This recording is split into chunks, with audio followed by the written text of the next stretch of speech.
Hello बच्चों, most welcome to vision tutorial. आज का हमारा टॉपिक है बेटा सेल। तो बेटा हम सेल के बारे में आज जानते हैं थोड़ा। सेल जो है एक बेसिक यूनिट है। सेल को जनरली बोला जाता है कि ये एक बेसिक यूनिट है और इसकी जनरल डेफिनेशन अगर हम देखें तो cell is a basic unit of any organism. किसी भी लिविंग ऑर्गेनिज्म की एक बेसिक यूनिट है। This means that is a smallest part, एक ऐसा छोटा सा पार्ट है जो एबल है that able to carry out life process. इसका मतलब ये होता है कि एक ऐसा छोटा सा यूनिट है, एक ऐसा छोटा सा पार्ट है जो किसी भी लाइफ प्रोसेस में करने के लिए एलिजिबल है। सभी तरीके की लाइफ प्रोसेस जो है उसमें होती है। इट मीन्स कि उसके पास कुछ ऐसी चीज़ें होंगी। तो वो क्या है? इट मीन्स कि जो सेल होता है उसके पास ऑर्गेनलीज होते हैं। हम हमारे अगले जो टॉपिक्स हम डिस्कस करेंगे तो हमारी आगे की वीडियोज़ में ये आएगा ऑर्गेनलीज वाला क्वेश्चन, तो आपको क्लियर हो जाएगा। अब सेल जो है उसकी जो डेफिनेशन है वो अलग अलग साइंटिस्ट ने, सेल बायोलॉजिस्ट ने अपने तरीके से दी है। तो पहले हम देखते हैं A.G. लोवी और P. सिकेविस्ट ने कहा है 1963 में, a unit of biological activity delimited by a semi permeable membrane and capable to self reproduction. उन्होंने कहा है कि कोई ऐसी बायोलॉजिकल यूनिट है जो बायोलॉजिकल एक्टिविटी करती है, जो सेमी परमेबल मेम्ब्रेन से बाउंड है, जो सेल्फ रिप्रोडक्शन करती है in a free medium to other living system में।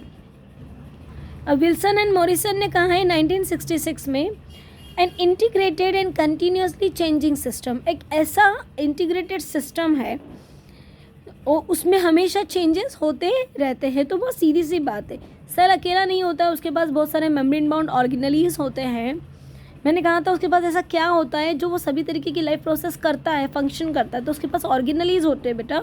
वो ऑर्गेनलीज जो है वो पर्टिकुलर फंक्शन को परफॉर्म करवाते हैं। तो एक इंटीग्रेटेड सिस्टम है जिसमें बहुत सारे चेंजेस आते रहते हैं। अब हम जॉन पॉल को देखते हैं। उन्होंने क्या कहा है? उन्होंने कहा है 1970 में उन्होंने डिफाइन किया है द सिंपलेस्ट इंटीग्रेटेड ऑर्गेनाइजेशन। ये एक ऐसी ऑर्गेनाइजेशन है लिविंग सिस्टम की, the simplest integrated organisation in living system capable of independent survival. Integrated organisation है, इट मीन्स कि उसके पास बहुत सारी ऑर्गेनलीज है, मिलकर ऑर्गेनाइजेशन बनाती है लिविंग सिस्टम के अंदर, जो कि इंडिपेंडेंटली सर्वाइव करने में एलिजिबल है। तो एक सेल जो होता है, हमने बहुत सी बार देखा होगा कि जो सेल होते हैं, हमने पढ़ा भी है, सुना भी है, यूनिसेलुलर ऑर्गेनिज्म जो सभी तरीके के फंक्शन करने के लिए एलिजिबल होता है। तो बेसिक यूनिट हम देखते हैं, स्ट्रक्चरल एंड फंक्शनल यूनिट कहा गया है सेल को। Cell is the structural and functional unit of life. तो हमारा सवाल ये है कि क्यों सेल को स्ट्रक्चरल कहा गया है, क्यों सेल को फंक्शनल कहा गया है? ये तो हमने जो डिस्कस किया वो सभी जो थी वो डेफिनेशंस थी जो हर साइंटिस्ट अपने हिसाब से देता है। ठीक है, हर बायोलॉजिस्ट को जो जिसको जैसा फील होता है वो वैसे ही देता है। तो स्ट्रक्चर के बारे में हम थोड़ा सा जान लेते हैं। तो स्ट्रक्चर मतलब जो सेल्स होते हैं, जब सेल ऐसे अरेंज हो जाते हैं ना, ये इस तरीके से अरेंज हो जाते हैं, तो ये किसी तरीके का कोई स्ट्रक्चर, कोई शेप दे देते हैं। तो ये सेल्स जो होते हैं ये स्ट्रक्चर प्रोवाइड करते हैं। तो हमारी जो ये बॉडी जो होती है, जनरली हम ये देखते हैं कि जो हमारी जो बॉडी है उसका एक शेप होता है, बड़े हम खूबसूरत से दिखाई देते हैं। तो ये हमारी बॉडी का क्या है? ये शेप है। तो ये क्या देती है? स्ट्रक्चर देती है। वैसे ही जो सेल होता है वो क्या देता है? फंक्शन भी कर रहा है। सेल जो है वो फंक्शन कर रहा है। तो मैंने कहा था कि ये जो सेल्स होते हैं इनके पास क्या होता है? ऑर्गेनलीज होते हैं। क्या होते हैं इनके पास? ऑर्गेनलीज होते हैं। ठीक है, ये ऑर्गेनलीज क्या करते हैं? तो ये ऑर्गेनलीज जो है ये क्या करते हैं? पर्टिकुलर फंक्शन करते हैं। ये क्या करते हैं? पर्टिकुलर फंक्शन करते हैं। ठीक है, तो जो ऑर्गेनलीज पर्टिकुलर फंक्शन करते हैं तो इसीलिए हम इसे कहा जाता है ये फंक्शनल है।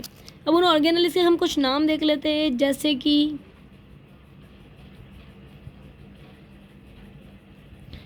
सॉरी गलत हो गया,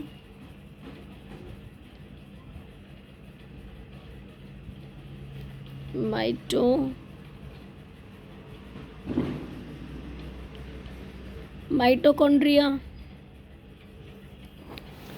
माइटोकॉन्ड्रिया है, गोल्जी बॉडी है, ER, RER है, ER है, ठीक है। तो इस तरीके के बहुत सारे ऑर्गेनलीज होते हैं जो क्या करते हैं, पर्टिकुलर फंक्शन करते हैं। तो फ्रेंड्स, ये तो था एक बेसिक सेल की डेफिनेशन। होप आपको ये अच्छा लगा होगा और समझ में भी आया होगा, और अच्छा लगा हो, समझ में आया हो तो मेरे चैनल को सब्सक्राइब कीजिएगा और लाइक ज़रूर कीजिएगा। Thank you.